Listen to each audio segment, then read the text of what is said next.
are stories that connect us to ourselves and each other. These stories reveal who we are and show us the many vivid, wild colors of our truth.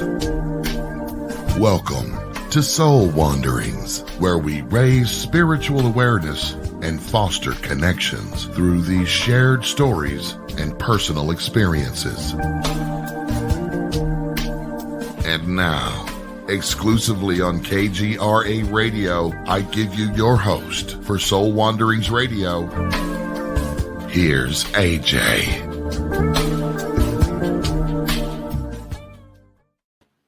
Hi, everyone. This is Soul Wanderings, and I am AJ Rasmussen. I missed you guys so much last week. Thank you for your patience while I took the week away. I did receive some emails checking on me to make sure that I was doing okay. That was so very thoughtful. Thank you to those who reached out. I really do have the greatest wanderers who support me so much. Thank you. Thank you for showing up for me. We are live on kgradb.com, but we're also live on video if you want to go over to the KGRA Facebook or YouTube pages. And that way you can hang out in the chat that's going on behind the scenes, so you can hang out with the other wanderers. You guys can have your own conversations. You can ask questions if you have them. But tonight is our special night where we have one of our favorite guests joining us, who happens to be here with us every single month. That means the phone lines will be open for you to call in, because you will be able to receive a mini reading, a gifted mini reading from our special guest, who is Misty Rose Merck. She's back with us. I swear you were just here, but you're back again. Thank you for being here. Misty is a certified Usuri Holy Fire Reiki master. She's a life coach, heart-centered therapy practitioner, and spiritual intuitive. And like I said, each month she gets to hang out with us, and she reads your energy on air. So you just give us a call. She'll do an energy reading and provide you the information that comes up in your energy. You can call us by this number, 85-KGRA Live, which is 855-472-5483. And that number will be also here on the screen if you're watching us on video, again, over on Facebook or YouTube. And also if you have a KGRA membership. So what that looks like is, if you go on over to kgradb.com, there's an exclusive area, the memberships area, and there's a lot of things that go on in that area, including the live shows. There's also exclusive content that no one else gets to see. There's also a slew of archives from all of the past shows that have been hosted here on the station. So many amazing hosts. And also you'll get all of the ins and outs of each show that's played here on KGRA. There are so many fantastic shows here. I encourage you to go and check them all out. If you're interested in the membership area and would like to sign up for that, you can use the promo code SOUL, SOUL, which is a promo code that I'm offering to you guys to get a 25% discount off your first annual membership. So, I mean, pennies, you guys. Coffee costs more than this membership. So I highly recommend that you do that. Do it while the getting's good. And until then, you can find us here on YouTube and Facebook. And when you're ready to take that deep dive into all of those fantastic shows, make sure you use that promo code. Hi, Misty. Hello. Welcome back. Thank you. She's now you're mellow. I had time to She chill. must have grounded it down. Misty is best known before the shows to be our entertainment. She brings the smiles with her and the jokes and more smiles. Love the jokes, yeah. So good at the jokes. Yes. I appreciate the energy you bring in before the show. Get us all pumped up and ready to go to share space with all of these beautiful humans. Thank you. How are you? I'm good. It's a hot day, but I'm good. It is a hot day. That is for sure. It's really hot here in the studio, and we are being taken care of in all the ways. So that's beautiful. Yeah. I guess tonight is beautiful. Everything I'm saying feels beautiful, so I keep saying beautiful. Do you ever feel like you have a word that you use all day and you're like, it's just the word of the day? Yeah. Yeah. There's definitely days, moments, stuff like that. Yeah. Yeah, I do it often. And sometimes they're the same words. My vocabulary must not be as big as I feel like it is, but Well, yay, we're depends here. on what we're cultivating. True. Yeah. We're doing the things. We're going to have the conversations. We're going to have you do the readings. I like it when you show up. It's a lot of fun. I like being here. It's a lot of fun for me too. Tell me how it's different to do energy readings versus, say, a psychic medium reading. Tell me what's different about it. When someone calls in and they're looking to get a reading, and it is, you do give readings very differently than a lot of others, and they have different abilities than you, and that's probably why. And by the way, that's exactly what it boils down to, is everybody's talents and gifts are different. Let me just say really quick, we'll open up the phone lines after the first break. So if you guys are wanting a reading, that's the time to call in, and we'll be having those calls the remainder of the show. So go ahead. One of the things that I tell people when I'm doing readings is it's getting a little snapshot of who they are, who they think they are, and what's going on, some of the past, some of the future. And there's times when I can pick up on energies that are around them. Mm-hmm. But the thing I say is when I pick up on an energy of a person, I'll feel maybe this is a youth, a young person, or a child, or this is a grandmotherly energy or fatherly energy, things like that nature. With mediumship, that's where somebody's gifts move more into this person is stepping forward, Mm-hmm. this is their name, this is what they look like. And it's not that sometimes I can't get some of those details, but for me it's more vague. There's been moments when I've gotten some of the details and the person has an ability to know exactly who that person is right away.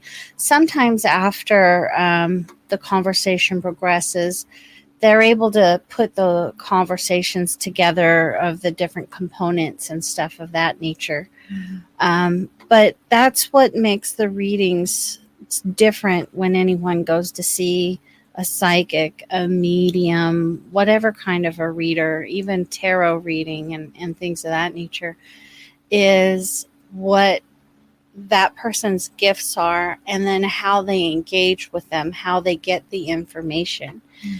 And I get a lot of seeing a person as who they really are, who they think they are, Mm-hmm. and how they come across, how people engage with them, how they are engaging with people. And that's where I have at times had the struggle of trying to describe it to people. But that's kind of the closest that I've been able to kind of put it into words, because it is hard to explain. Mm-hmm. Well, it makes sense, though. I mean, that's Mm-hmm. a logical answer with how things are for you and the way they work out.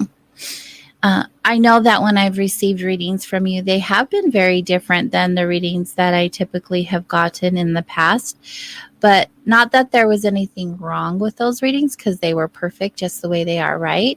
They gave me the information that comforted me or let me know grandma was here or whatever.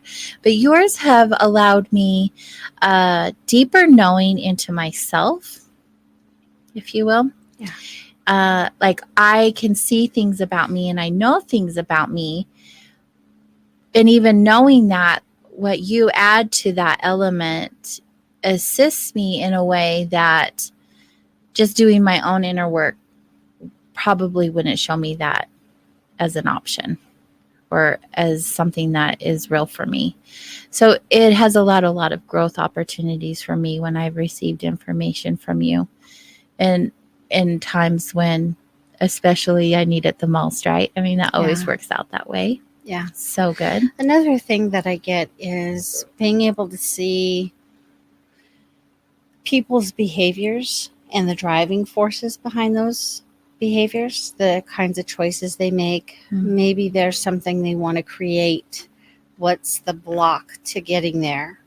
And then what tool or skill could they use to help themselves achieve that? That's something else that I kind of pick up on. And then also dynamics of relationships, how this person is engaging with this person and why they've got certain behaviors with each other, and then helping them understand the other person in such a way that it can help them address and heal things in the relationship and become more conscious of their interactions.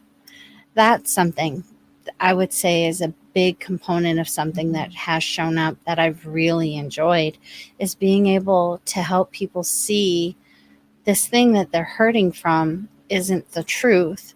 And by being able to see, I guess maybe at the heart of it all is being able to help people see truth. Yeah. Truth about themselves, truth about their relationships, truth about other people, and kind of why they're doing what they're doing. And from that place of awareness, now what do you want to do? Now what do you want to create? Now how do you want to move forward? You can do it the same way you have done it, and you can keep getting more of what you've gotten. Or now that you know, because awareness is always the first step to change, now what do you want to do? Right. Yeah. That's what I just really appreciate about your readings. Because not only do you get the information, you get the questions. Like, what does that look like? How does that feel? What will you do? Yeah. And another layer of depth is obtained by doing that. That, and I really strongly feel that when I'm engaging with people, I don't have a lot of judgment on why they are where they are and why they're doing what they're doing. I have a lot of respect, and also I feel very responsible in the position of, I know what it feels like to feel pain, to feel suffering, to feel confusion, to feel lost, to feel alone, all of those really traumatic human experiences. And when I'm standing in front of somebody, being able to engage with them the way that I do is vulnerable. And that's why I feel very responsible, is because I am asking them to be vulnerable. And so I try to treat the engagement with the utmost respect. And I don't feel it's my place to criticize or judge whatever it took them to do to survive getting through everything so that they could be where they are when they engage with me. And when we start working together. I appreciate that. There is a big level of vulnerability, if you ask me. You are seeing things that other people cannot see. So I know as humans, we're really good at hiding our emotions or our experiences for whatever reason, shame, guilt, doubt, whatever that is. And when someone shows up and can see you, like really see you, it puts you in this place of complete vulnerability.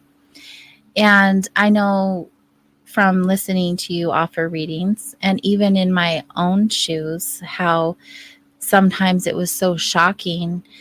You deny it, like, no, that's not true. That's not happening. But the great thing about it is you see through that too. And so you offer ways for them to accept what is happening for them. And you do it so softly and so gently. And the growth that occurs from it is just so amazing. We've had people at Vibes, where you share space with us at, come in before reading, never have had an experience with you before, and leaving, you feel like they're a new person. Like they have new hope, they're happy, they are inspired or motivated to just go do, be whatever they're wanting to experience, because they have been given that permission or been given that truth. Whatever that is for them, it's just really neat to witness, like the before and the after of that experience, and what this type of reading can offer. Yeah. I kind of feel like I've been given the opportunity to walk up to someone who's been living with a funhouse mirror for years, Yeah. and then saying, yeah, that's one way to see it. Mm-hmm. But take a look in this mirror, and a mirror that's not twisted or disformed, so they can see more clearly, Mm-hmm. get a bigger picture kind of awareness, and Mm-hmm. a little more truth and honesty. That, I mean, truth heals. It just does. The truth. There's was it the movie Wonder Woman, the second one, and they say all there is the truth, and the truth is enough. It's when we start believing that the truth isn't enough or good enough, Mm-hmm. or that it'll be okay, which is to start believing in lies, that we begin to hurt and cause suffering to ourselves. So yeah, it all centers around the truth. Yeah. When you speak of the truth, there's several versions of the truth. Yeah. So talk to me a little bit more about that, because your truth may not be my truth. Yeah. And when you share with me and say, this is the truth, I may not resonate with that. Yeah. There's as people, there's our individual truth, Mm-hmm. which may or may not be actually true. Then there's our truth, which is the truth for us. That is a true thing. And then there's the universal truths, the bigger picture truths, and so, yes. But that's exactly why when I do readings, I always start it off with, I'm interpreting what I perceive. If I share something that doesn't seem to be true for you, or you can't connect with, don't make it fit. Mm-hmm. Just receive what feels right and true. Yeah.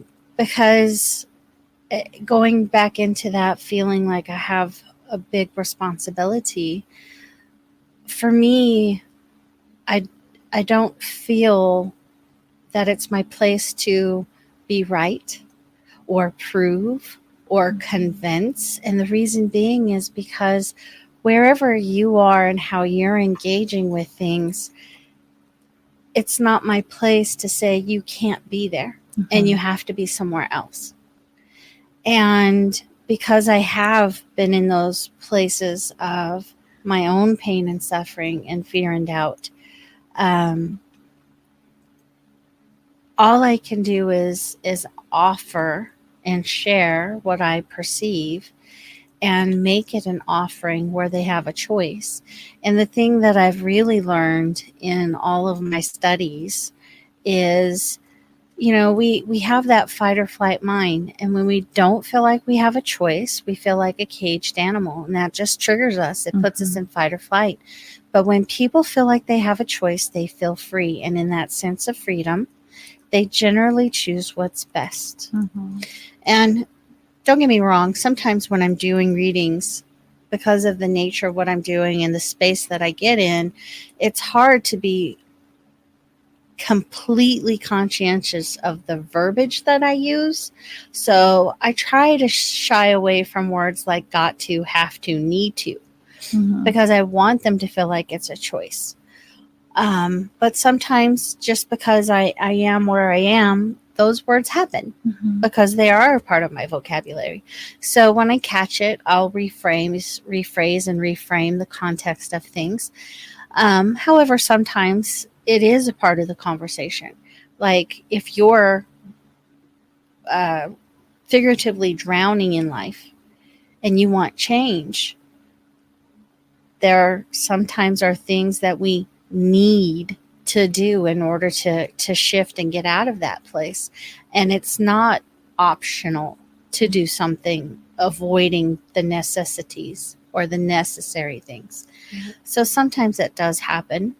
But I'm not perfect, and I can't be, which is why I don't try to be perfect at this, or try to be right, which is why when someone isn't connecting with something, I get real firm about don't make it fit. If it's going to click, it'll happen, and we don't have to worry about forcing it. It's, let's see where we can go instead. And most of the time we go in a back way, and then everything starts to make sense. Sometimes it doesn't click for them while I'm talking to them. I've had people come to me later and go, I just wasn't getting this. And then all of a sudden they thought of something, and then it just went click, click, click, click, and came together for them. It happens like that. Yes. Or, they're in a place where to look at something feels too scary or too painful. Mm-hmm. And I've had somebody just shake their head, no, I don't see it, I don't get it. And luckily, they were with other people. And I've had the other people come up and say, I don't know how they're not seeing that. Mm-hmm. Everything you said is exactly what's going on and what they're doing. But because they don't want to see it yet, and it's not my job to make that happen, because I look at it as when it doesn't click in that moment, maybe I planted seeds that can flourish in their lives later. Mm-hmm. But if I'm in force energy, those seeds never have a chance. Right. I have observed callers call in. We'll have some that will call in every month, and the information you share with them is the same. Does that mean that where they currently are, they haven't shifted out of that space from the month previous? They haven't done any work to shift out of that, or that experience is still happening for them? When I work with people, and I work with people more consistently, one of the other things that I start to say is, because I don't remember the things that I share, if something comes up again, it's only because it's still relevant in some way. Now, does that mean they haven't taken any action? Maybe. Does it mean that the situation's still happening? In some way, definitely. Something is still going on, because that's the only reason why it's still pertinent in some way.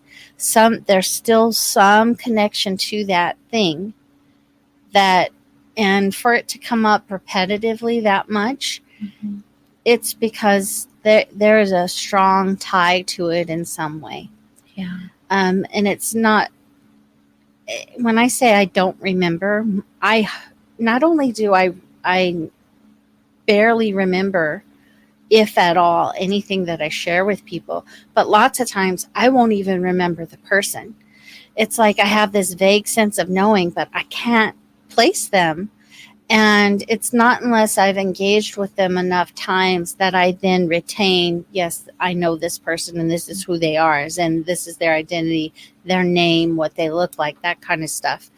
But I mean, there's no way that I can know the thing, especially in this environment where I'm not even in front of the person and I can't even see them.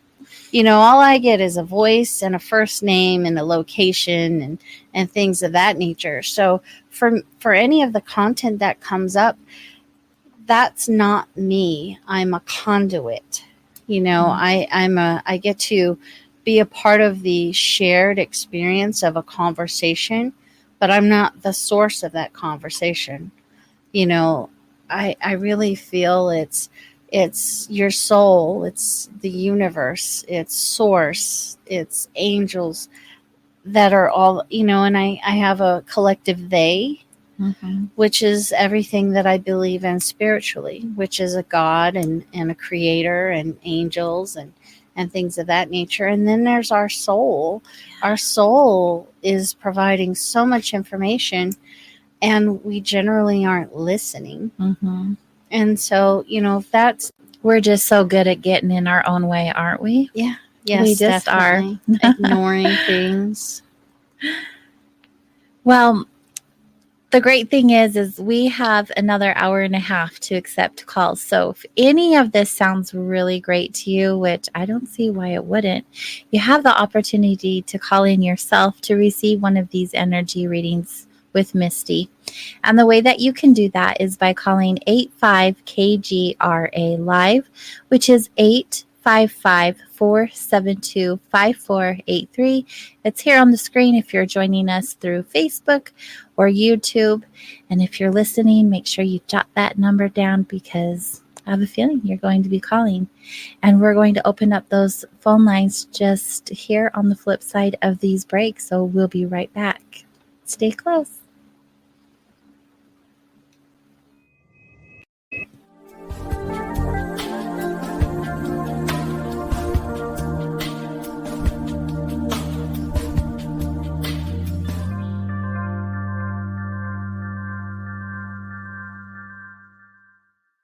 Hey members, the new KGRA-DB app is now available on iOS and Android devices. Gain on-demand access to any KGRA-DB programming. Download any show directly to your mobile device to listen or watch on the go. Go to the App Store and search KGRA-DB.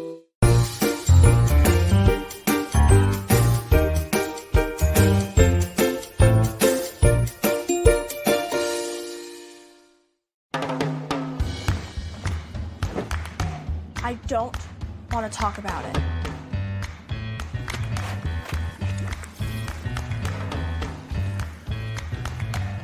I don't want to talk about it.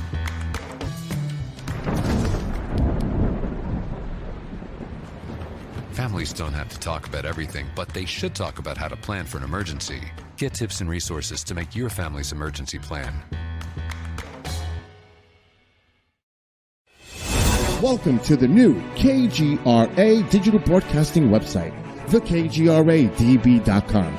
Here you'll find great new content, including the KGRA Classics, great shows from our archives. You'll be able to see the show times and information so you can see what show is currently on air. The on-air live button. So just go to this section and you'll be able to hear the show live with exceptional sound quality. We also have the Vault section. Make sure to subscribe to get access to great content and special features. We have the make content for our latest news and events, so make sure to sign up and you can be part of our forum.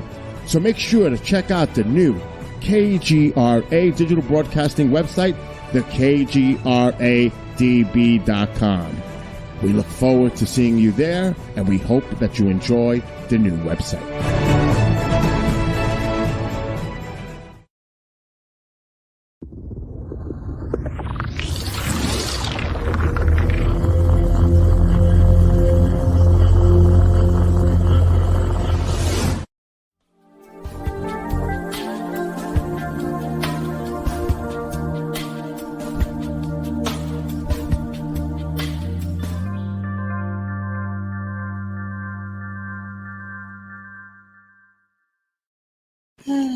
Hello, everyone. Welcome back to Soul Wanderings here on KGRADB.com.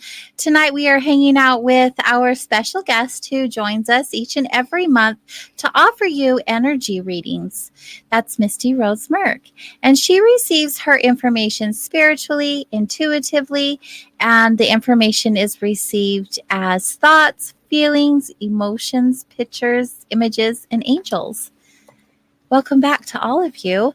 While we are away, I received a question, and it's a really good one. And let's go ahead and ask it while we're waiting for some calls to come in. If you're wanting to call in for a reading, the number to call is 85KGRA Live.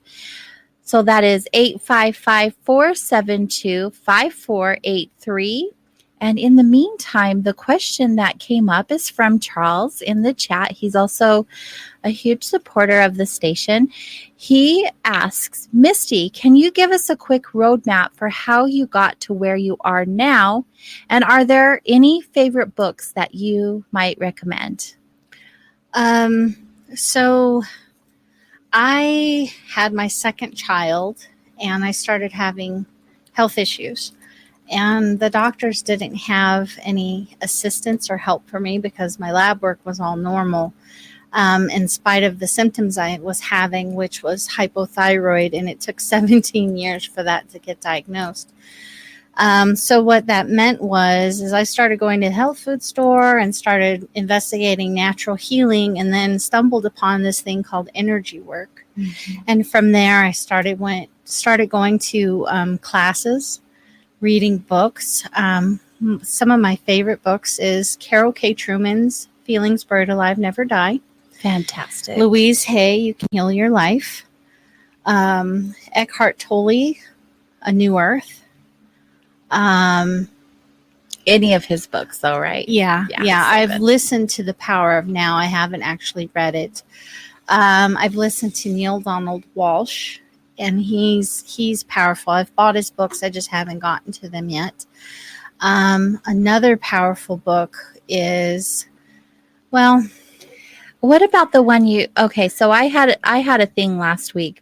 My sweet dear friend came and hung out with me and read me a book, and I thought that was a really good book. it is. It is. It's The Boy, the Mole, the Fox, and the Horse.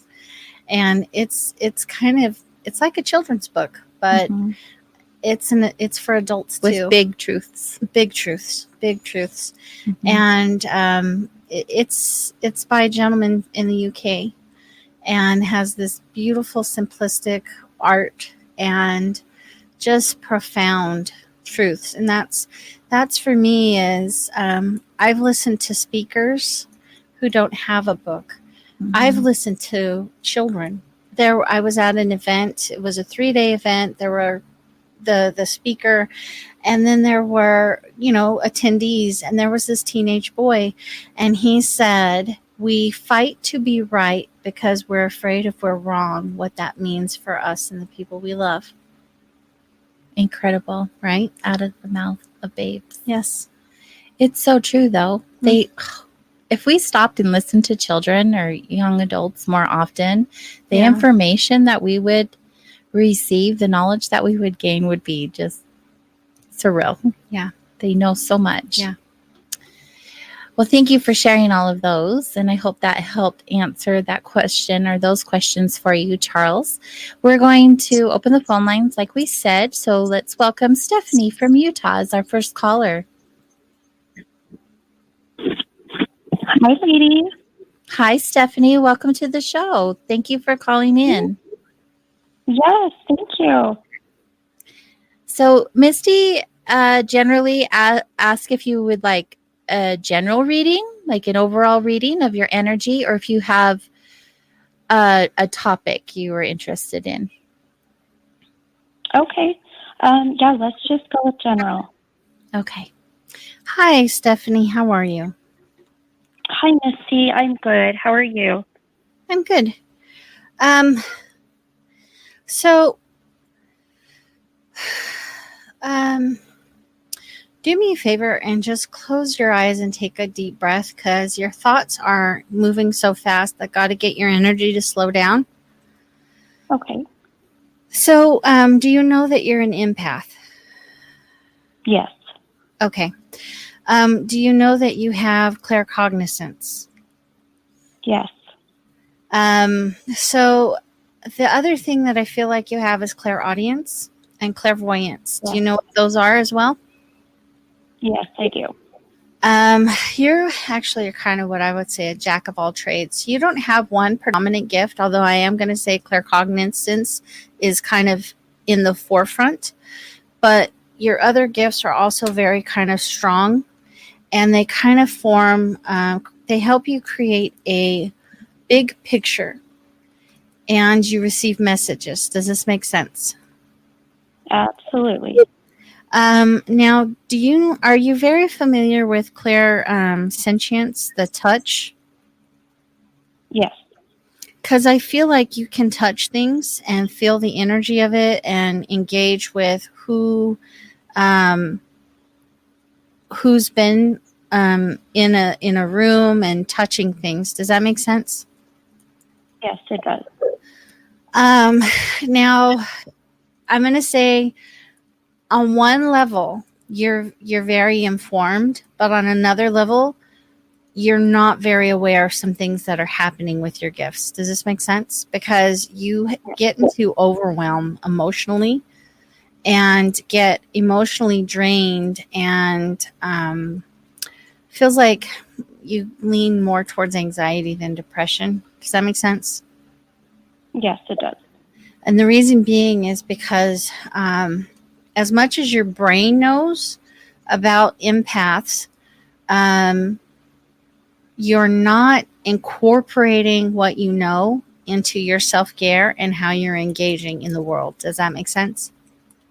Yes. So the more you're emotionally invested in a person, the more you're not managing your abilities with that person. Does this make sense? Absolutely.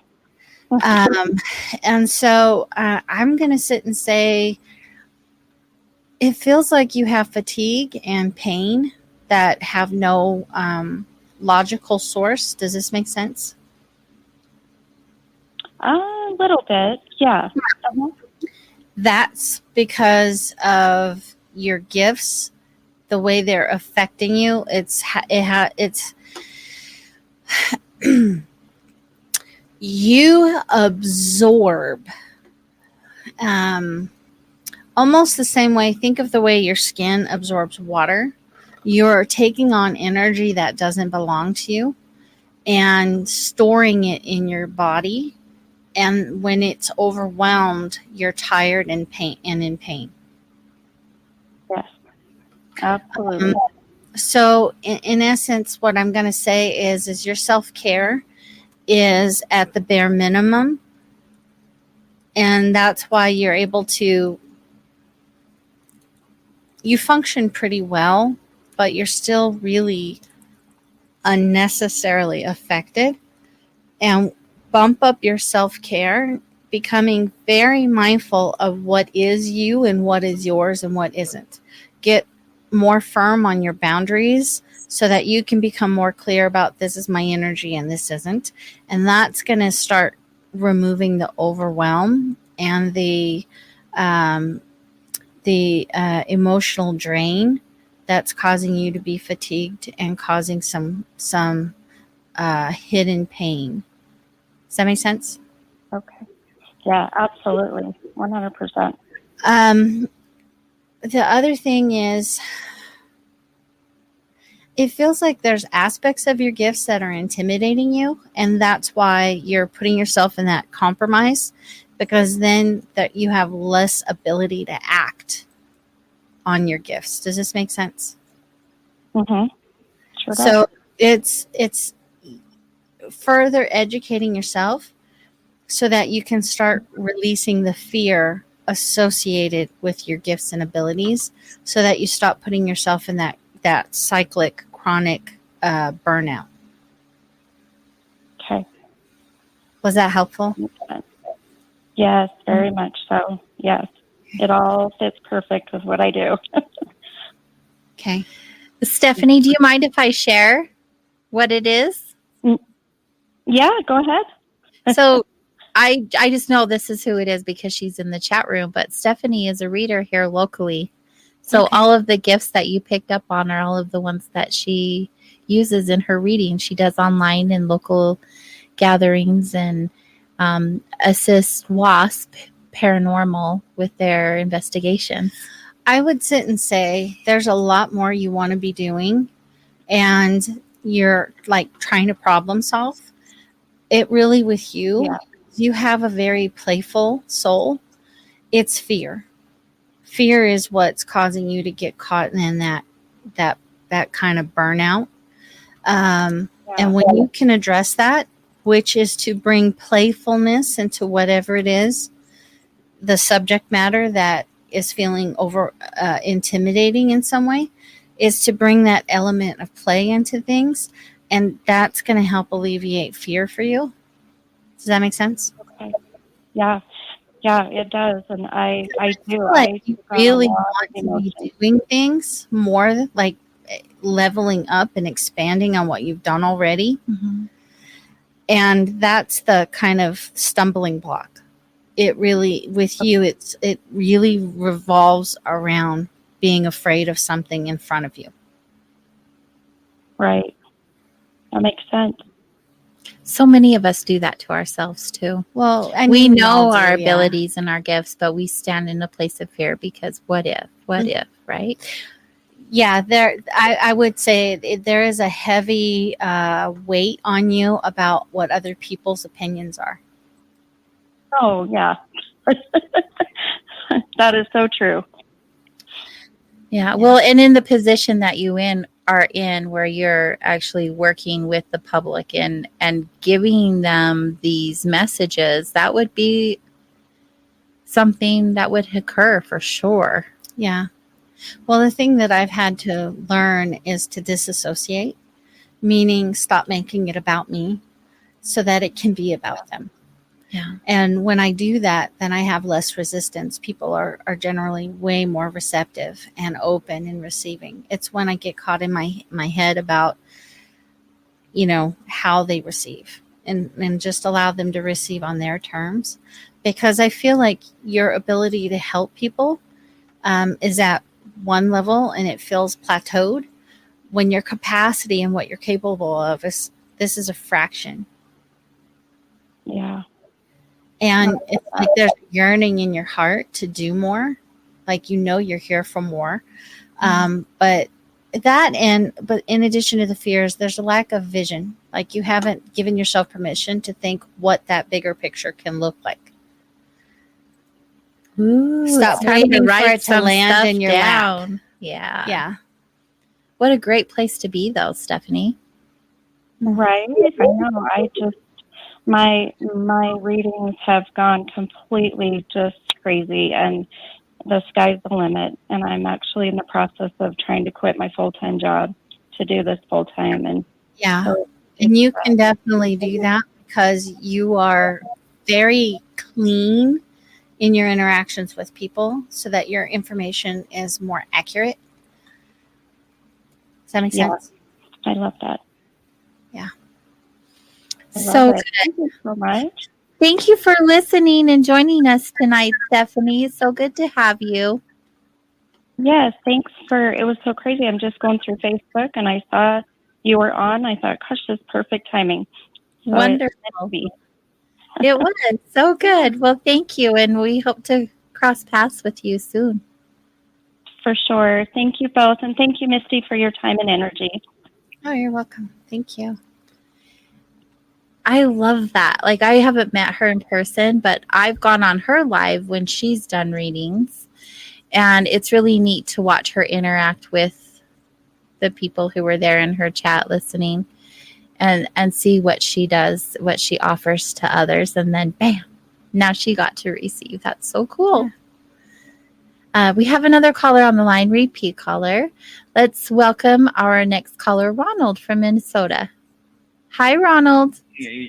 Hi, Jay, and welcome back. I missed you last week, and hello to Misty. Thank you. I miss being here. I tell you, AJ took last week off, and it threw me off all week. I was off the whole week. Oh, boy. But anyway, I'm glad that you're back tonight. Thank you. And I just want to say, with you, AJ, with every time you come on and do a show, and you have the different guests on, I always learn something new. It might not be relevant to me at the moment, but I always learn something new, and that's important. Now, what's interesting is if I can't use it personally, I can share it with somebody else. That's the key. Word of mouth and sharing the good news or the positive news, what you have to share. And so as a challenge to myself, what I started doing since we last talked, Misty, is July 1st, I started doing a daily tarot card reading. Okay? Now, I've been getting fairly good with tarot cards and understanding what they are and understanding the meaning of the cards, which that's the hardest thing. And then learning how to apply that meaning to the person that you're reading 2 or 4. And so the key thing is to understand what the cards mean on the general surface. And then when you can get that direction or get that intention correctly set, then you can apply it to the reading that you're doing for the individual. Does that make sense? To me? I mean, to me it does. Anyway, so I've been getting fairly good at it though. And I do readings for people on some of the shows that I do, you know, just randomly just start pulling out cards and say, oh, look what you got. And so it's a lot of fun. Really neat that you're practicing that. Yeah. Cool. I'm learning. I'm tuning my aura reading ability, getting a lot better at that. Perfect. And more accurate at what I'm doing. You're still blue, and I do see the purple, and I do see, you mentioned white before, and Misty, I see green, and you primarily, your primary color is green for your aura. Forgive me if I wasn't supposed to tell anybody, but did you have a question for Misty tonight? Yeah. I wanted to see if she can give me a general look and general reading. Thank you for sharing that with us too. She got some good thoughts last time when she did reading last month. So I wonder if she can give me a reading.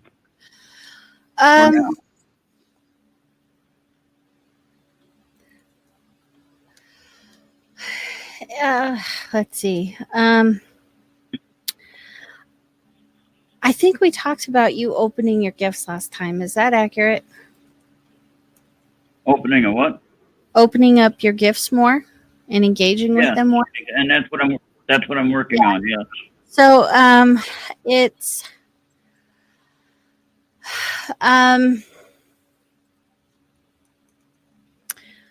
it feels like it's like being a kid in a candy store and there's all these different things to choose from, which is fun and good, but kind of wanting to focus more on one thing at a time and sit and hone in on that. Not that you can't engage with other parts of what you can do, but try to have one main focus at a time, because it feels like your energy is scattered, and it's kind of like I guess, for lack of a better way of trying to give you an analogy, is having 3 heavy like wheelbarrows in a row that need to get from point A to point B, and moving one 2 feet and then moving another one 2 feet and another one 2 feet and going back to the first one and doing that and doing that and doing that, instead of just taking one straight over and the next one and the next one. It just feels more, be playful, stay playful, and stay out of judgment, which is really good that you're doing, but try to have a little bit more of a main focus, because it's kind of, in some ways, when you keep coming back to something, there's a relearning instead of as much maintaining. Does that make sense? Yeah. So it's stay playful with things and keep diversity, because that helps you to bring in other awarenesses of things. But it's have a little more main focus instead of everywhere. Does that make sense? Yeah, I think I want my main focus to be the tarot cards, I think. Well, yeah, that's fine. I would definitely say let it be something that you feel very engaged with, something you're really sparking your curiosity and feels very fun and playful. Because as you are engaging with things, this is another reason why to have one main focus, is as you're engaging with things, you're healing a lot of past trauma around your gifts. And so being more laser focused with your energy instead of very spread out is allowing that healing process to speed up. And then you're going to be able to leapfrog around things more once a lot of that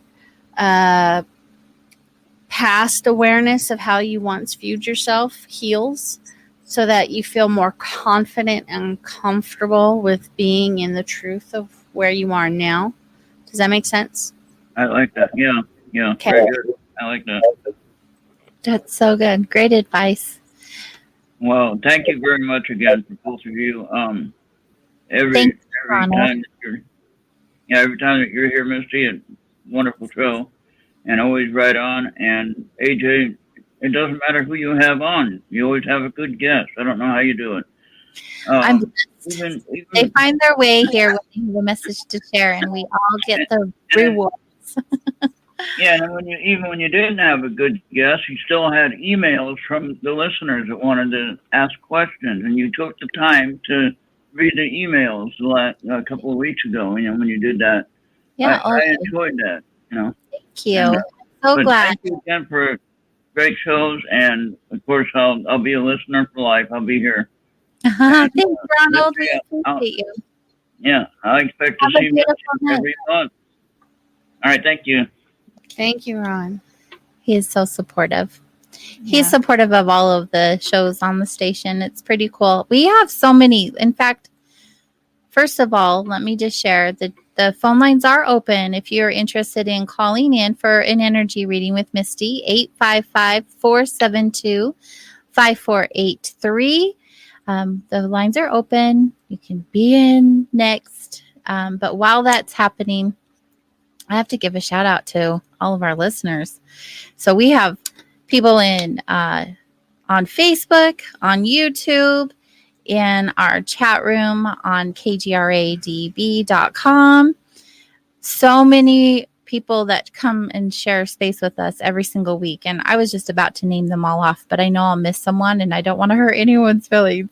But you know who you are. You know the one. You guys know who you are. You show up every week and hold space in the chat rooms and invite everyone and make them feel welcome and send all the loves our way. So thank you so much. We wouldn't be doing this every week if we didn't have listeners. So it's because of you guys that we're here. And I'm not going to go ahead and speak for every show on KGRA, but it'd be safe to say we all feel the same way, because I've heard other hosts say how wonderful it is to have you all here. So thank you. Like really, last week when I missed a week, I kind of had this homesick feeling. Like I didn't know what to do with myself on a Wednesday night.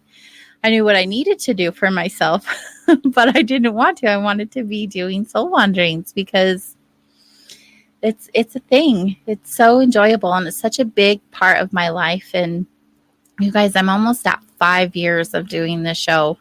Wow. It will be, in October. It's coming up. And I just think all of these amazing people that I've been able to have on the show and hear about their journey stories and their gifts and read their books. And I've grown so much because of how they have shown up for us. And you're included in that, obviously, especially because you're here every month and you're my friend. I get bonus time with you. Thank you. It's just so awesome. How could I not just feel so super blessed? So thank you to all of you listeners. And you know why I'm saying thanks. I always have to give a shout out to our producers, all of them. Yes. Tonight we have Bill and Wiley running the show, and Race and Eric are just so amazing too. And it's just a great group of people. And I every time I do this, every time I'm like, thank you. It's not enough. It's just not enough. No. But so thankful, so much gratitude. It's amazing. So when you pick up on energy and individuals, do you pick up on energy for the collective?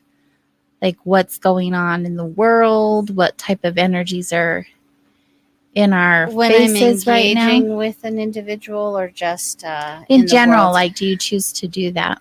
I think I do pick up. I pick up on global energy, but I kind of in regards to what's going on with a person when I read them.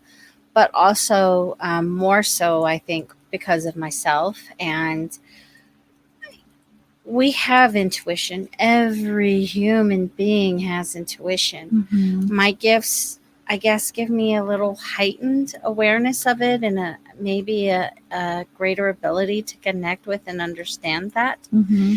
And over the years, it's been something that I've been developing. It's like a muscle. You can work it or you can let it atrophy. And I've chosen to work that muscle to the point that I feel things. I feel things that have, sometimes I can feel the weather. Mm-hmm. I can feel the shift in the weather coming. We've had a couple of thunderstorms off and on the last 4-6 weeks. And it's blown my mind that I feel a storm coming.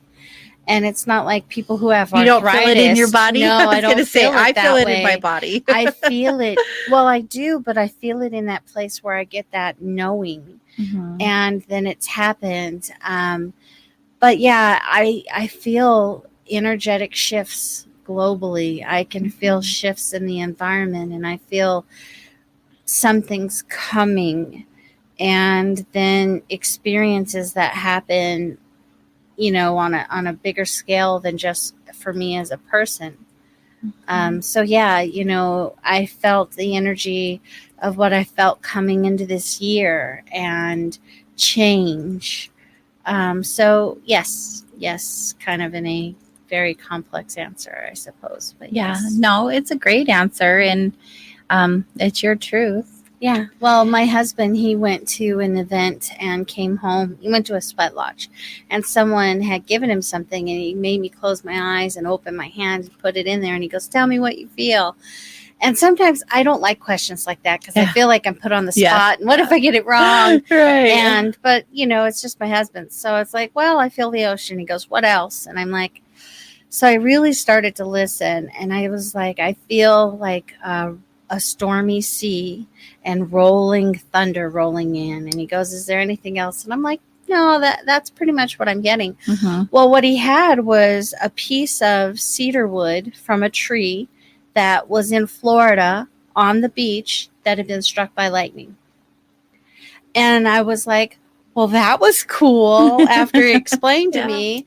And that's another reason why I tell people I'm interpreting what I get. Right. And how I get it may not be the exact detail. Mm-hmm. Like I didn't get that this thing was struck by lightning, but I felt lightning and I felt ocean. Yeah. It was something that lived by the ocean and was struck by lightning.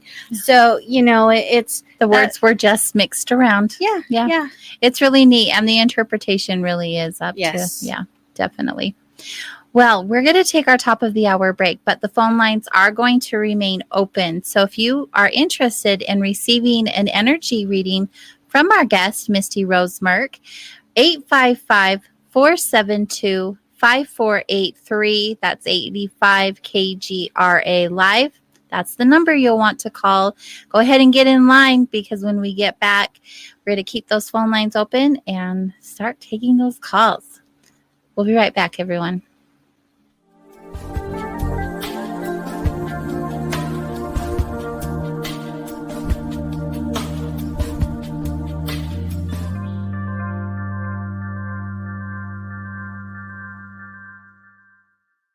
Hey members, the new KGRA DB app is now available on iOS and Android devices. Gain on-demand access to any KGRA DB programming. Download any show directly to your mobile device to listen or watch on the go. Go to the App Store and search KGRA DB.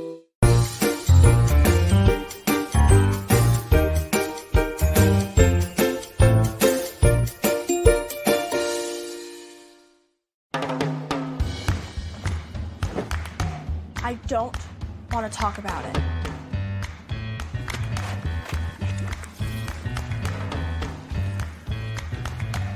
I don't want to talk about it.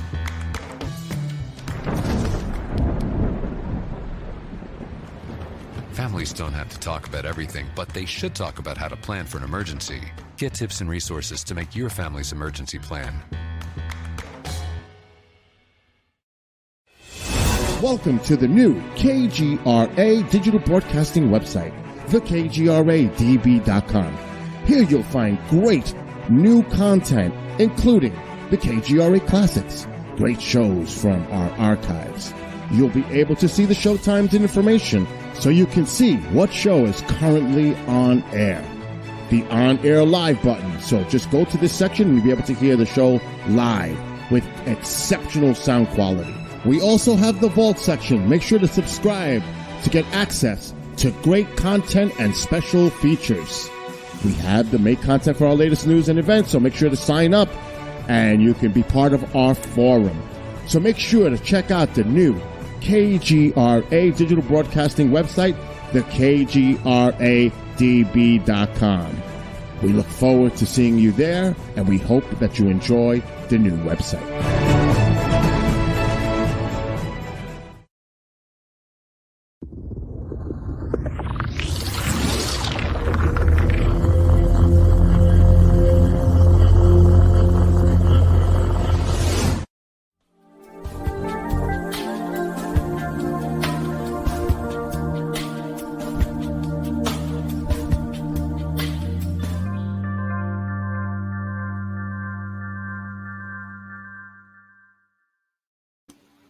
Hello, Wanderers.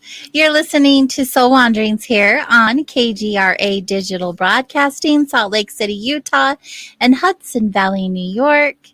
Wherever you are joining us from, welcome. Tonight we are hanging out with our special guest, Misty Rose Merck. I always want to say our monthly guest, but that does not sound right. I do. I have to stop myself. From saying it. With our guest who visits us each month. It would be true statements, though. I mean, okay. Let me get my act together. I know. We have a caller on the line, repeat caller. Let's welcome Joe from Virginia. Hi, Joe. Hi, AJ. Welcome back. Well, hey, I can't think of a better place to be on Wednesday evenings. So good. Thank you. We're happy to have you. Well, I look forward to your show every week. Thank you. We love to have you here, and I appreciate all of your support.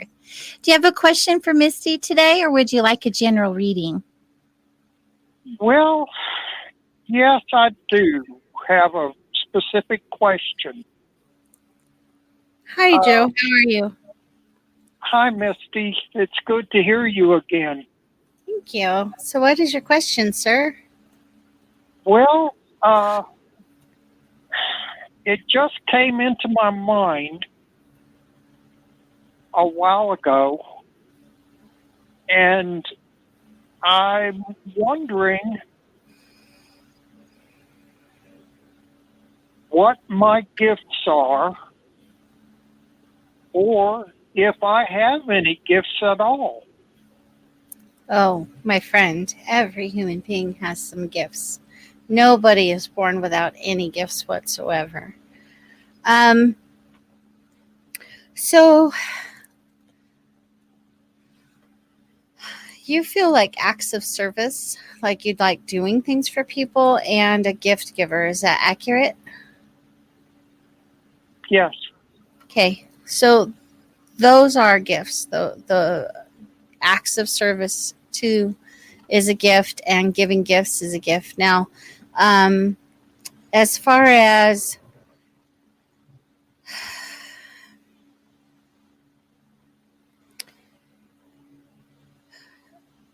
do you write?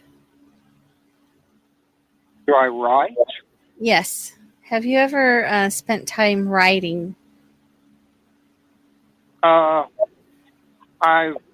done some journaling before. Okay. So I would say there's a process called automatic writing. And that's where either you listen to some music and allow yourself to kind of calm the mind down, or sometimes people will use a prompt where they start answering a question, something of that nature, and then they start what's called automatic writing. And that's where you allow yourself to tap into your subconscious and gain some insights and some answers. I feel like that's something that would help you develop your awareness of your gifts. Another thing is you're very emotionally sensitive and you're able to be aware of other people's emotions. Does that make sense? Yes, it does. And so one of the things that the automatic writing will do is help you to become more clear on, because I think where the ability to be aware of other people's emotions gets a little confusing is you have felt that they were your own emotions. A large part of what you've been able to pick up on, you have confused them with your own emotions. And so automatic writing is going to give you the ability to start discerning what is you and what isn't emotionally. Does that make sense? Yes. And then once you become more aware of what is you and what isn't you emotionally, that's going to start giving you the ability to become more aware of this gift and then how to use it. Because with that emotional awareness, I think there's times when you receive, I feel like you get messages, things that you feel to share with people, but there's been a lot of confusion around this gift. And so the more that you can start understanding what your gifts look like, the less confusion there is, the more ability to act on them that you'll gain. Does that make sense? Yes. And I really keep feeling like writing is a way for you to gain that awareness. Because I do feel confused a lot. Yeah. And so it's, the writing is going to be a way to help you kind of calm down the mental chatter. And then after you get through some of that, there's levels of thought. So on the top is the mental chatter, and then underneath is the real thought stream of your thoughts, other people's thoughts, and connecting to source.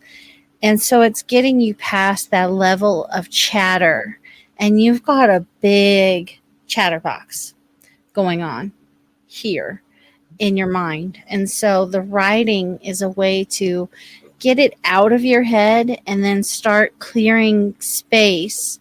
And then you'll start getting into more insightful writing. And that's where you're going to start getting your ahas and insights. Does that make sense? Yes. Okay. Was that helpful? Does that have to do with the opening of the third eye? You've got a lot of blockages, and a lot of those blockages come from confusion and trauma. So, yes, the more you get clarity and heal that trauma, a lot of blockages are going to open for you. Okay. The other thing is be willing to heal. Allow yourself to heal. And the hardest person to forgive is yourself. I feel like it's part of what's kept you allowing so much mental chatter to go on, to continue, is a lack of self-forgiveness. Does that make sense? Yes, it does. It's just time for you to forgive yourself, Joe. you are, I could be mistaken in this, but I'm going to go out on a limb here for what it is that I feel I'm getting is you feel like a very forgiving man. You've put up with a lot of people's behavior and overlooked things and been willing to be patient and long suffering. But when it comes to yourself, you've been very unbudging and unwilling to forgive yourself. Does this make sense? Yes. You've held many grudges towards yourself, and that's what's causing a lot of the confusion and the blockages that you're wanting to release. And it really is it's if you're willing to see some difficult truths about yourself, the things you desire cannot be withheld from you. And the truths aren't that you're a terrible person. I think the hardest truth for you is to believe in your goodness, because you've held such a long laundry list of grudges against yourself that you've been unwilling to forgive. Does that make sense? Yes. Very so much. It's like that poem from Marianne Williamson. It's not our darkness we fear, it's our light. You already think you're a terrible guy. The difficulty for you is to believe in your goodness. You're just a Care Bear on steroids, and you care a lot. The whole entire chat is saying the same thing. What a great guy he is. Yeah. You're one of those people that you have a high moral code, a way of being. And because you've not been able to live up to those, your own standards perfectly, you've not allowed yourself to believe in the possibility of your own goodness. Does that make sense? Well, yeah. I must admit, I do beat myself up a lot. Dude, if we could turn it into an Olympic sport, you'd have many gold medals. Boy, isn't that the truth. And it's just but it time doesn't for need that to be stop. that way. Yeah, it doesn't have to be. And you can change right now. And what that looks like is being willing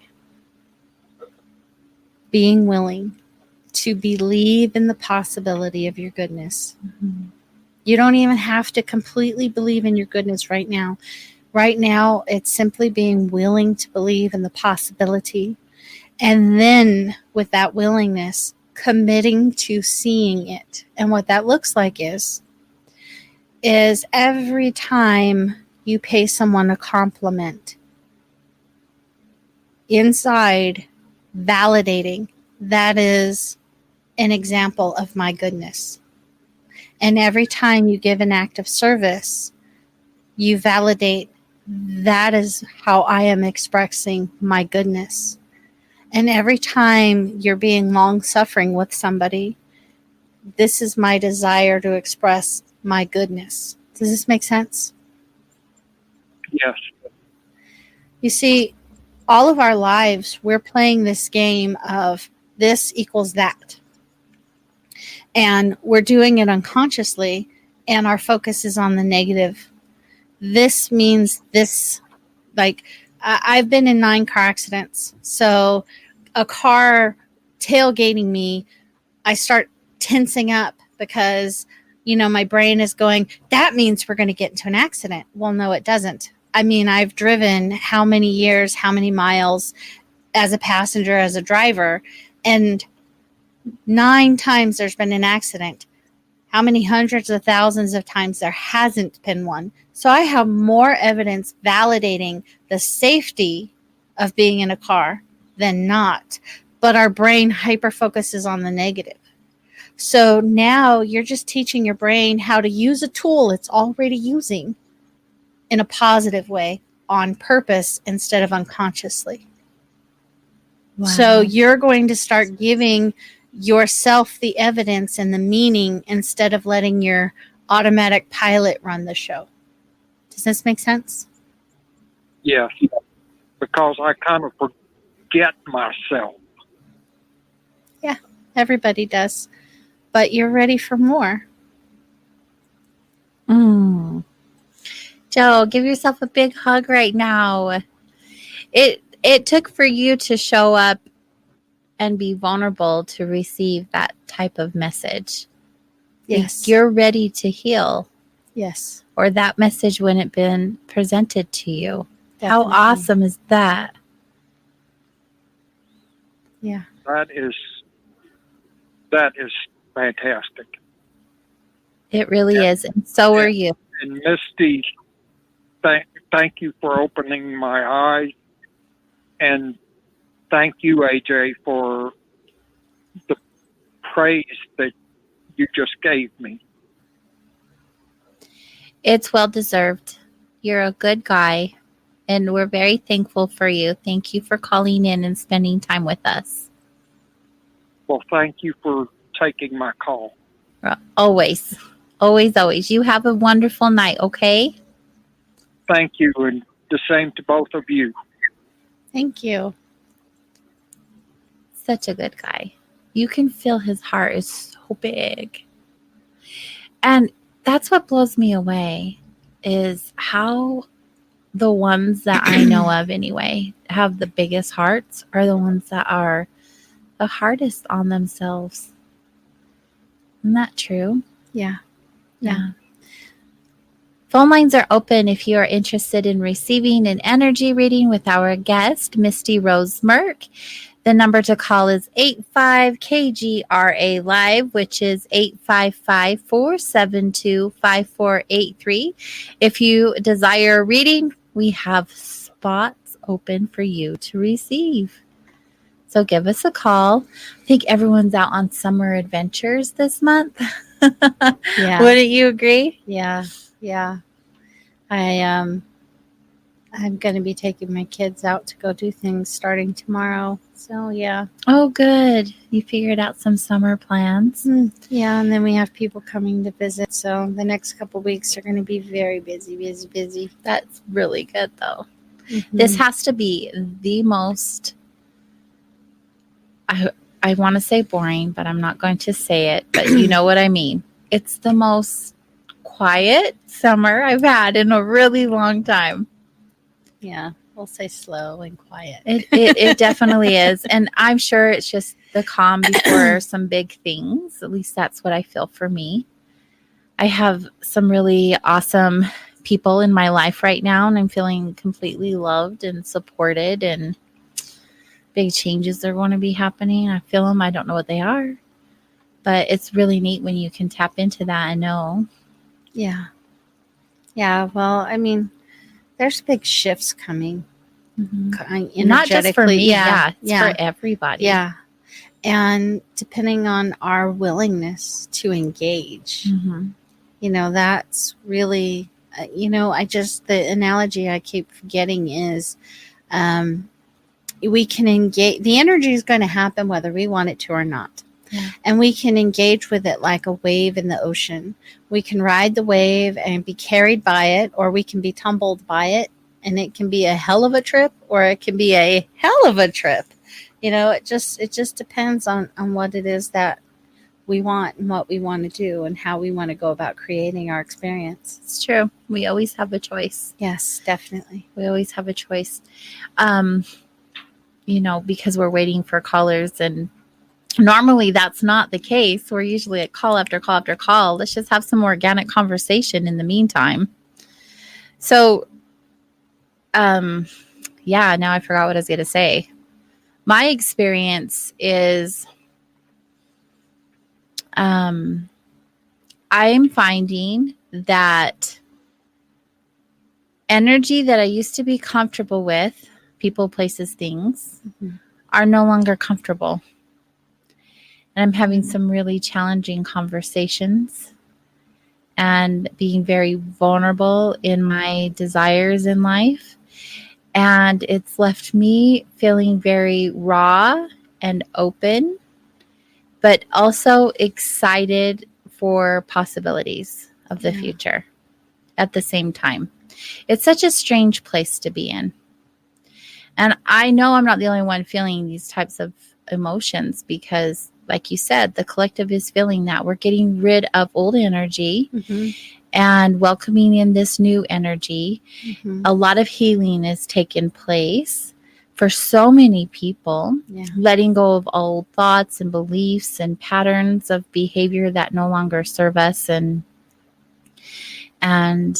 starting new. Yeah, things that we were just ignoring, we can't ignore anymore. Right. Exactly. Why do you think that is? Why do you think that so many of us are having our own experience, of course, but similar experiences? Because it's a planetary shift. You know, I had a client yesterday and I was discussing this.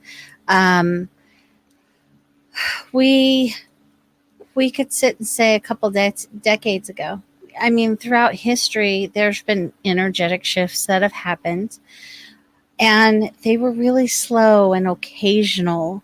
And you look at the history of the earth, and then they come to a point where all of a sudden it started to ramp up. Mm-hmm. And the last 100 years has been leaps and bounds. Yeah. Leaps and bounds. I mean, if you looked at things scientifically, the earth limped along, and then all of a sudden, explosive growth.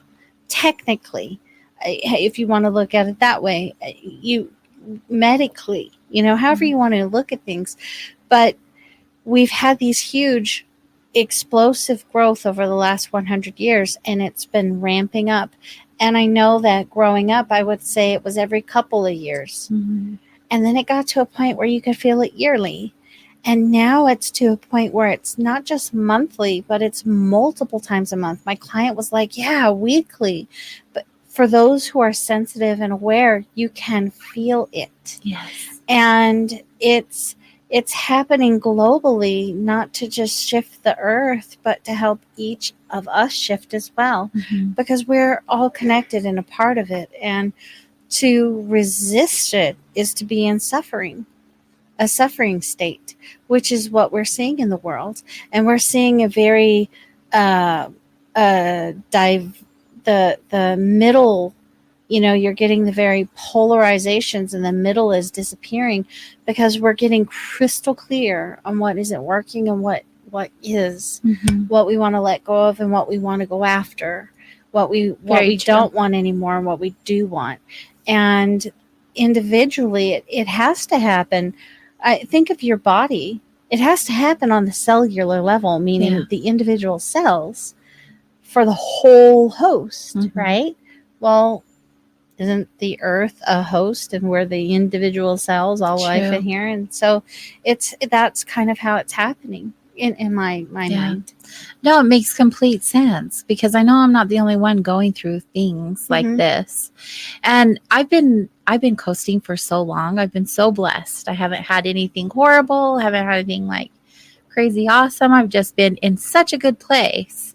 So I like when things like this happen. I like when I'm presented new feelings or new dynamics or new people in my circle, whatever it is, right? I like that, because it recharges me, it remotivates me, it re-inspires me, it gives me new hope, it gets me out of my autopilot mode, because that's not a good place to be.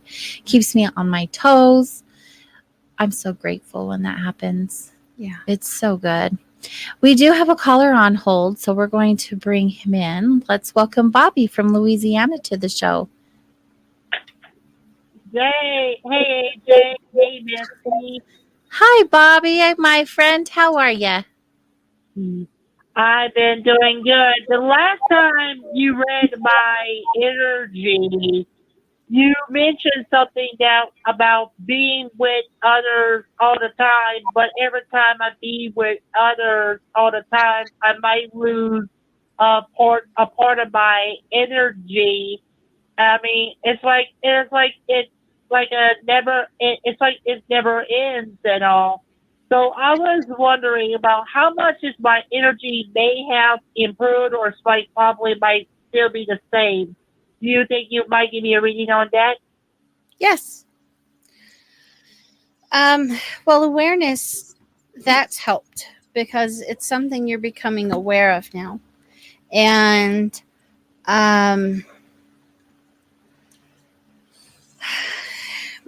look at it in a context of a learning curve.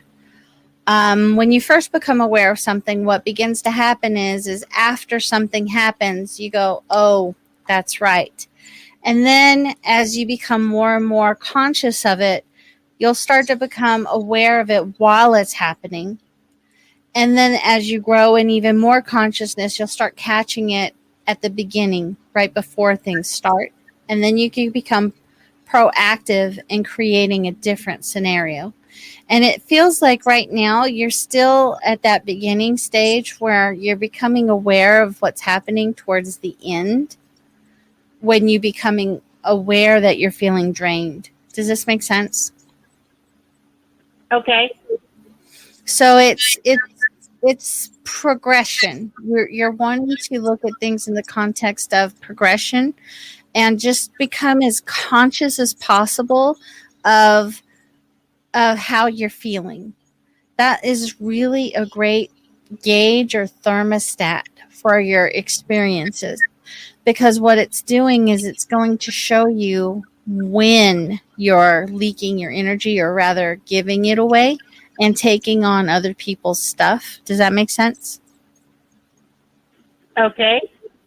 The other thing is I feel like not just becoming conscious of the experiences that are causing this, but also increasing your level of self-care, because I still feel like you're not taking care of yourself as well as you could be. Does that make sense? All right. That kind of it's kind of a twofold. It feels like they're both pretty influential in creating that sense of feeling tired and drained. The more you start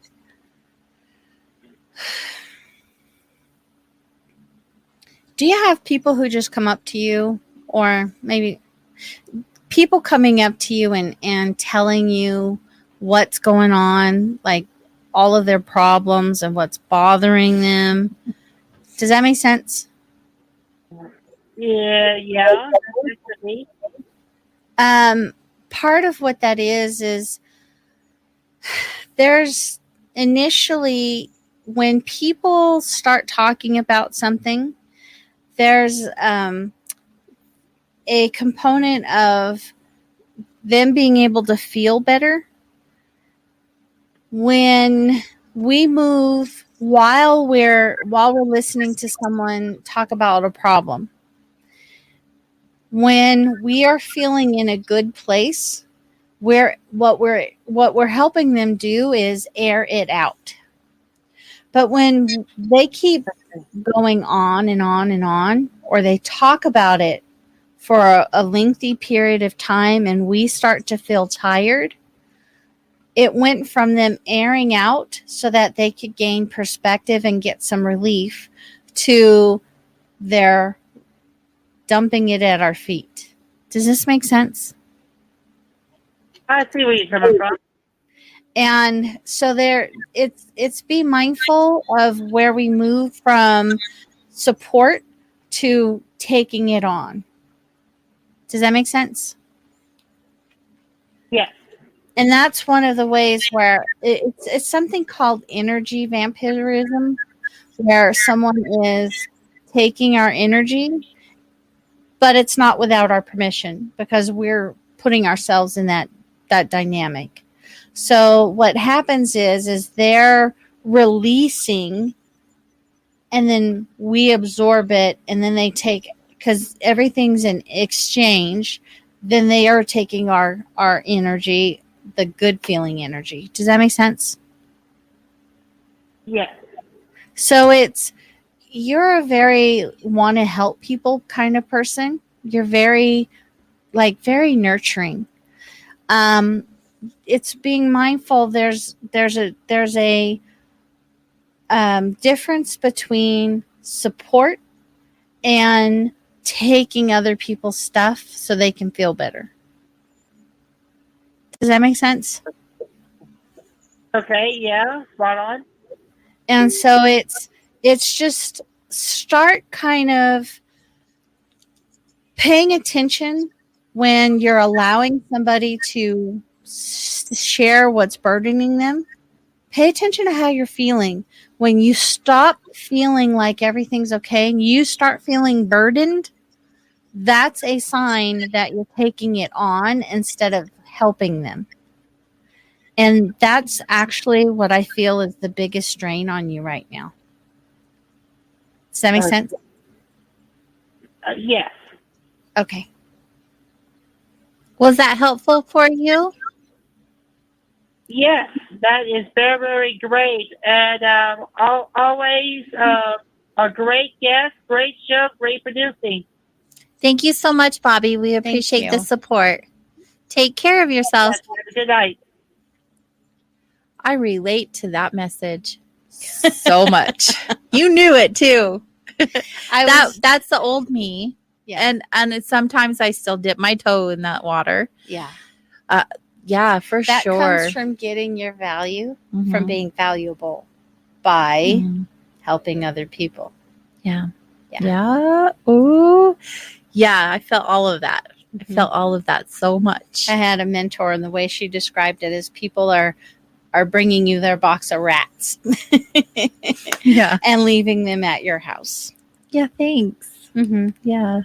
You know, I used to get so drained, and I just thought I was sick. I'm like, there has to be something wrong with me. And I'd go to doctor, like, what is wrong with me? I don't feel good. Like, I'm so tired. I have no energy. Mm-hmm. And after coming into this awareness, everything shifted for me that way on the energetic level.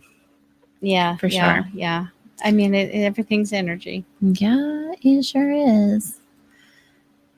Did you ever have that experience when you were learning about all of what you do now? Were you the type of person someone would come and I felt like a deer in the on headlights. People would tell me, people I barely knew, complete strangers, would tell me things that I would never tell anybody.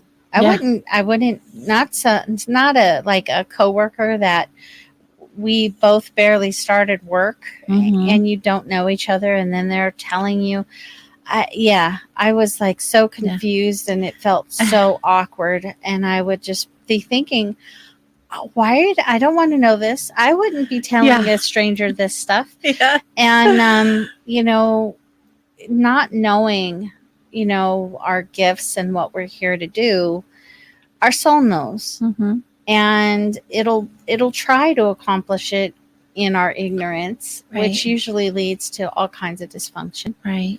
Because it's trying to do what your heart is driving, and we know, but we don't know. Right. And so it creates a lot of dysfunction. And then we begin to do all of these other things, trying to accomplish this yearning that we don't know and don't know how to put words to. Mm-hmm. And later, man, just that little bit of information and how it just changes so many things. It does. When you put in the work to understand how to not take all of that on, because people will show up how they show up. You can only control how what you do with it from there, right? Yeah. I remember when before I found out I was an empath, that's what would happen to me. People would come and share things with me, like all the things, like everything. And I don't know these people at all. At the grocery store, like in the line at the bank, like wherever. And I'm like, why are you telling me this? And you don't know what to say or how to act because, right? Why would someone be telling you all of these things you don't even know?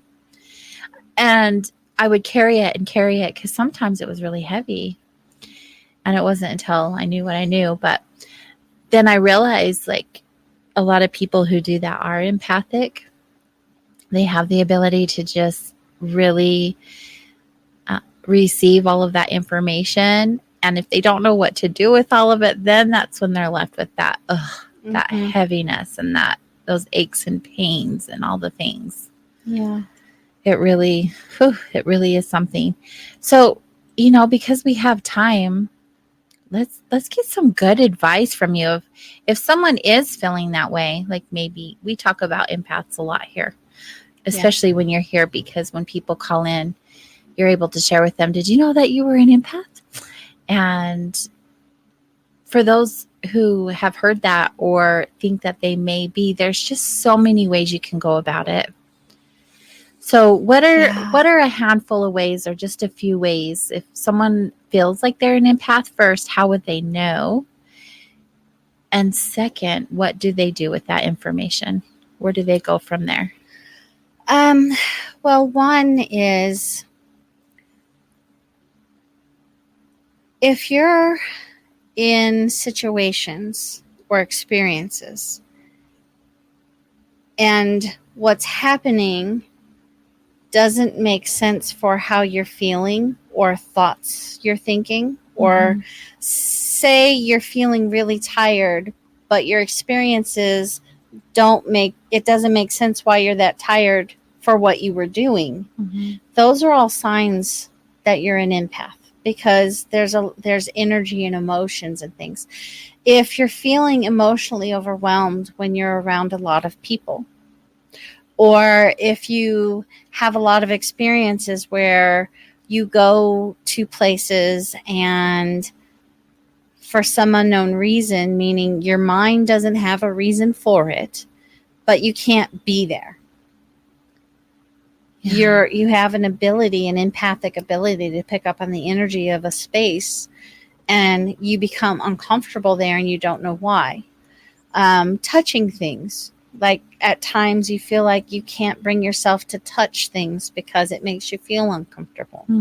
When you don't have a logical reason for emotional outbursts or emotional overwhelm, a lot of it, there's a lot of different gifts that empaths have, but the cornerstone is emotions. And so a lot of emotional symptoms will arise. Those are a lot of the tells. And then once you do begin, educate. Knowledge is power, because the more you know, the more choices you have. The more choices you have, the freer you become. So, yeah. Great advice.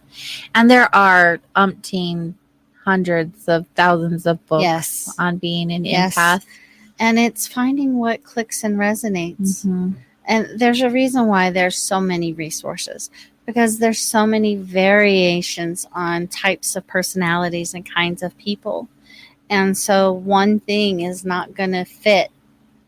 One shoe doesn't fit everybody. Right. And so it's, if something clicks, investigate. When it stops resonating, move on. Right. There's a reason why you pick up a book and only read into it so far, and then you never touch it again. It's true. Also, fun fact about books, they bore the heck out of me. Bookworm. I'm a bookworm. I used to be. Audible ruined me.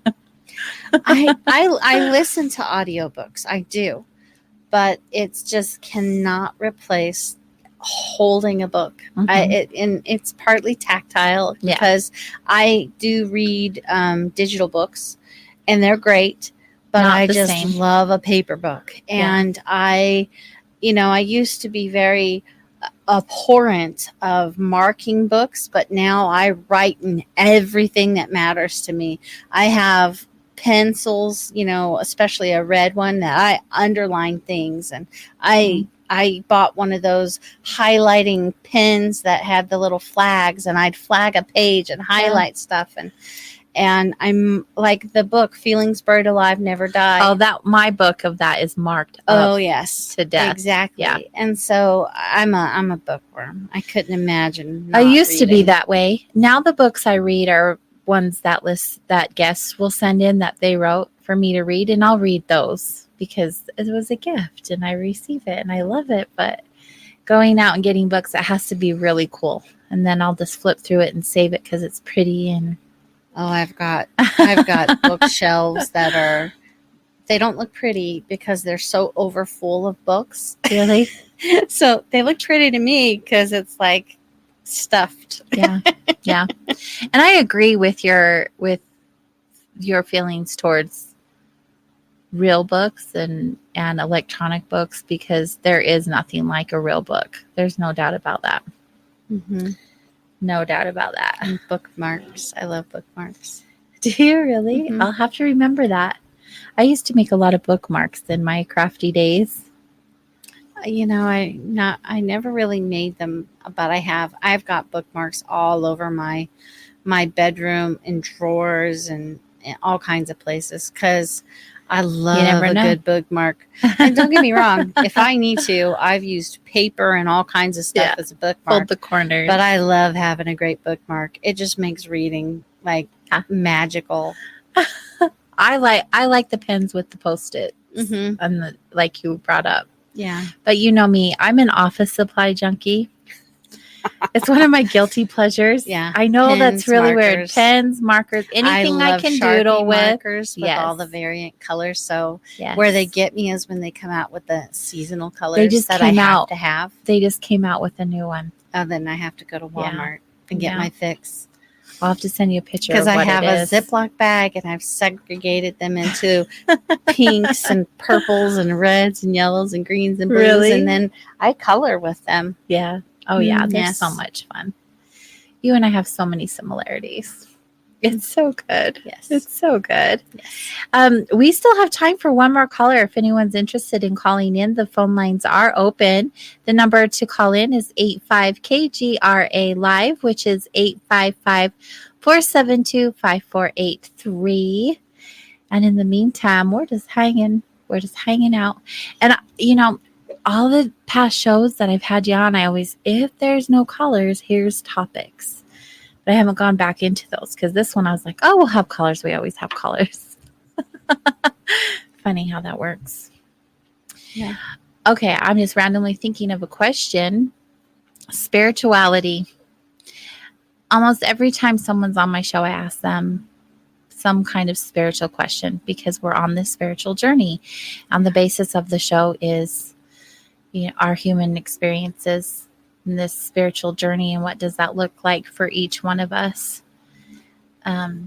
What's your take on that? What is your journey for you, your spiritual journey, and what does it look like, or what do you want it to look like? You know, growing up, my family had some interactions with religion. Mm-hmm. And as a little kid, I went to church and did some things. But I always had this feeling of things didn't always quite click for me, because I saw so much what I refer to as fear mongering. Mm-hmm. And I had always felt in my heart that God didn't want me because I was afraid of something, but simply because I was curious about a relationship and because of love. Mm-hmm. And as an adult, I just wasn't into organized religion, because I didn't like the portrayal of anger and fear in regards to divinity. And then I did get into organized religion, trying to figure out how to do some things. And then I found I had to walk away from it again. And the reason being is because I wanted my journey to be about spirituality. And I felt like I wasn't able to be myself in that environment and be true to myself and be authentic. And it's not that I completely disagree with things. There was so much I gained from that experience, and I wouldn't wish it away. But for me, it's about understanding my truth and universal truth. And what it all boils down to is this: I really feel we're the light and love of God, where heaven and earth have come together as one in us. And we are the light we seek, and we already have the love that we desire. It's perfect. That feels so good. Yeah. Thank you for sharing that. Welcome. And while you were sharing, we received a caller, a very special caller indeed. Let's welcome Robin to the show. Hello, dear. Hi. I miss you. How are you, AJ? I miss I you. miss you. It's Robin, Race's bird. Hi, Yes, how are it's you? Bird. It's Bird. Thank you for calling into the show. Do you have a question specific for Misty, or would you just like a general reading? It's a general reading. Okay, awesome. So Robin, you're a Care Bear on steroids. You're very tender-hearted. You are a little guarded, but it's really a light shell. Does that make sense? It does. You would prefer to be with people than to argue and fight, and so you tend to be a peacemaker and be patient and endure people's garbage. Does that make sense? It does. The other thing is I feel like you're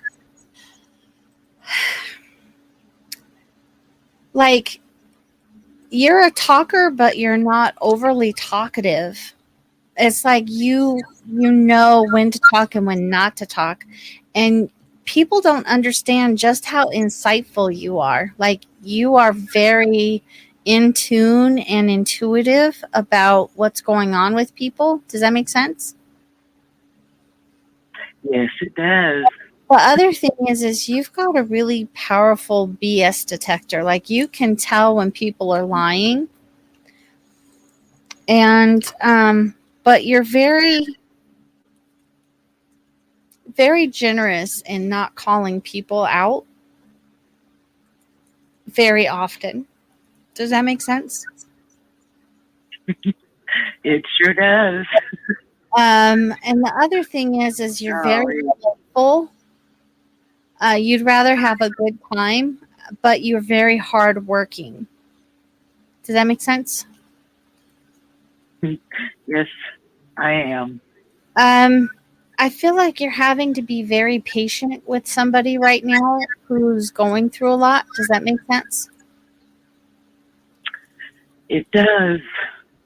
And you're having to shoulder a lot of burdens and acts of service while you're trying to help them through this experience. Does that make sense? Yeah.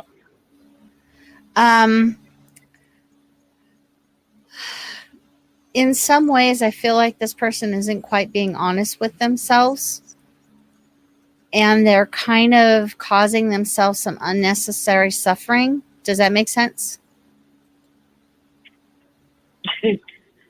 Yeah, in a big way. And in some ways, they're dragging it out because they're not ready to move on. Does that make sense? Sure does. And so it's kind of put you in a difficult position of wanting to help them, but feeling like the way to help them is to make them be honest about what's happening that they're in denial about. Does that make sense? Yes. And the kind of it feels like it's a really sensitive topic, and it's going to require patience and finesse to create the opportunity for a very honest conversation. But trust in your ability to be intuitive and gentle. Because you've been so supportive and because you care so much, you know how to be loving. But there is a point where it feels like you need a break. Does that make sense? Yeah, I would like one. And so it's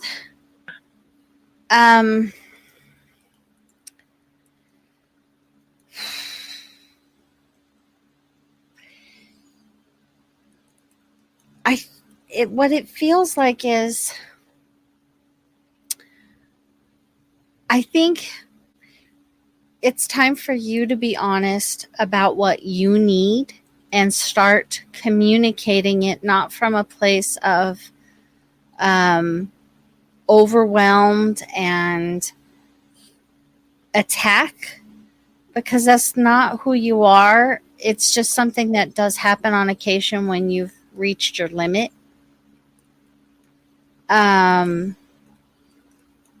So it's being mindful to have the conversation before you've reached your limit so that you're able to say what you want to say from your heart and not from your exhaustion. Does that make sense? Yes.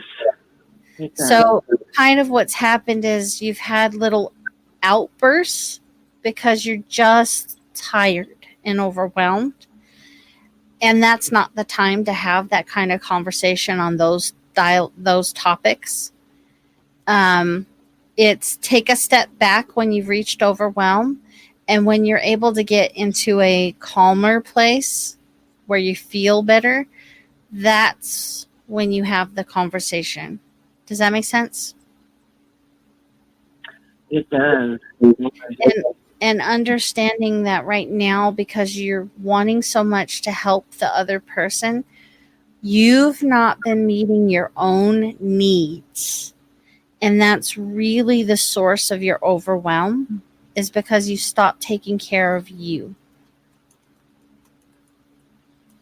Does that make sense? Mm-hmm. It does. So the reason why you stop taking care of you is because you feel bad for where they are. But that by doing that, it's putting you in a little bit of a begrudging energy. And for you to get back into authenticity is to stop feeling guilty for taking care of you while someone else is suffering. Someone else that you love is suffering. Does that make sense? It does.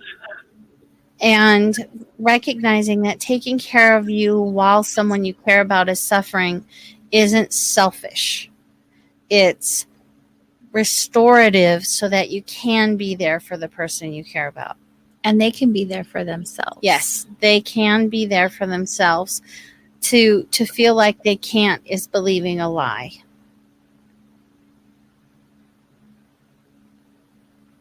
Does that make sense? It does. Was this helpful? It was very helpful. Thank you, Misty. You're welcome. Robin, it's so good to hear your voice. It's good to hear your voice. I miss your beautiful face. I miss you too. We'll have to catch up soon. Thank you so much for calling in. All right. Bye, ladies. Good night, sweetheart. I love that woman. She is a phenomenal human being. Yeah, I can tell. Yeah. Well, you actually know her. We'll have a conversation after the show because we are towards the end. We still have a few more minutes, but that means the phone lines are closed. If you guys are interested in receiving a reading from Misty, there are ways that you can do that if you want a full reading.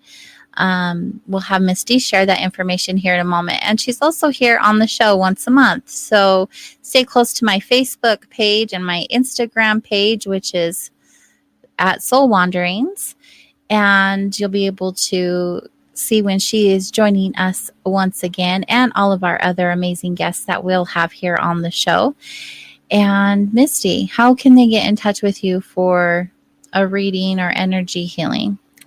If they're local, I'm at Vibes at least twice a month for group readings. And then if they're not. I do over the phone and Zoom video readings. My website is mistyroseshealing.com, where they can see my services, my upcoming events, and my contact information.